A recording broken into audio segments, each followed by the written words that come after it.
Hi, I'm back, this time with a review of the new Warning album, Rituals of Shame.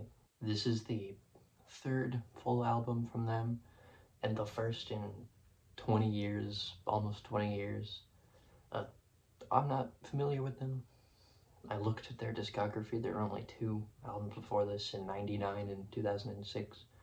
Maybe the app isn't accurate, maybe there's stuff not showing, but that's all I saw. This album resides in the genre of doom metal, which is um, basically Black Sabbath turned up to 11. Extremely loud, intense guitar riffs, usually played very, very slowly with lots of gain, lots of fuzz.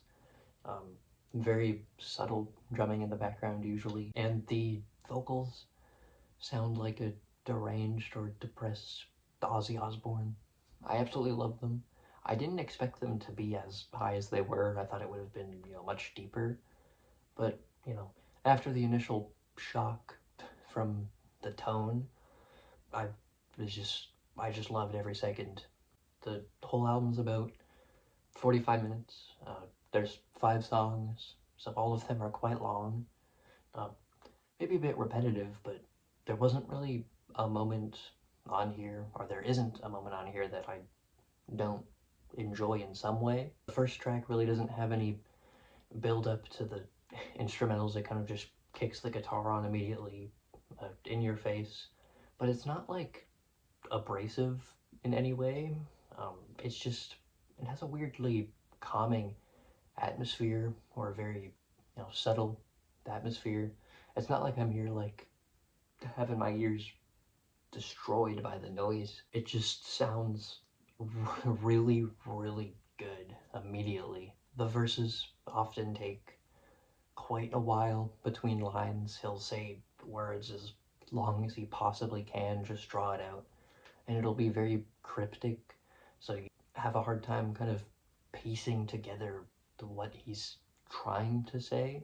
Although later on, a lot of that kind of gets peeled back and it's a lot more upfront. The dark, heavy walls just kind of persist through the whole 12 minutes. There isn't really a moment where it differs on this track compared to, some others have more subtle moments in between, but this is just kind of the same idea throughout.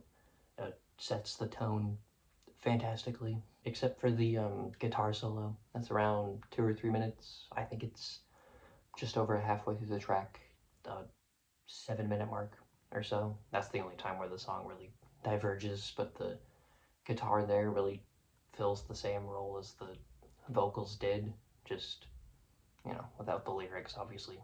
Stations has some strangely beautiful guitar harmonies.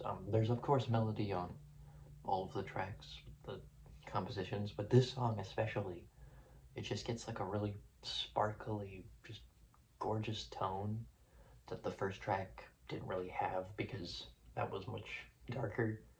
This shifts away into being, you know, prettier, less angry, but just more sad. You really feel the sorrow behind every note, every vocal delivery. It's just incredible. Night Comes Down is a track that I was originally pretty lukewarm on, but it's come around to be loving it. The whole thing is just so grand in scale, and I especially love how multi-phase everything is with the instrumentals shifting, and you really feel every drum beat just pounding down. Then there's the track Landing Lights, which is definitely the most straightforward of them. It's 6.5 minutes, so it's the shortest, which isn't saying much, but compared to the other songs, it's, the shortest. The lyrics in this one get, like, stripped back from how cryptic they were before, and you kind of understand what he's so sad about by this point. Talking about someone he's cared for, or someone that he loved, like, losing them. The vocal performances the whole time never really lose their impact or their emotion or their vibrancy, even with the huge walls of guitar and very loud, pounding drums. The vocals still kind of steal the show at every turn. Finally, they got the closing track, Teacher, which is a relatively similar moment to everything that came before it. But I wanted to specifically mention the moment that kind of was edge of my seat for me listening to this, of like the whole album. Uh, at the end, the instrumentals fade out, and you assume that it's gonna be like finished, and then it all just crescendos back up immediately, and you get like an extra 2 minutes. And it's some of the most grand and epic on the whole album. It was a big shock to me, um, but it's one of my favorite moments, probably the most memorable moment for me. I don't really know what else I can say about this. Um, I loved pretty much every second of it. My only criticism I really have is I think some of the instrumental palette could have been more, diverse, more instruments introduced, like keys or strings or something.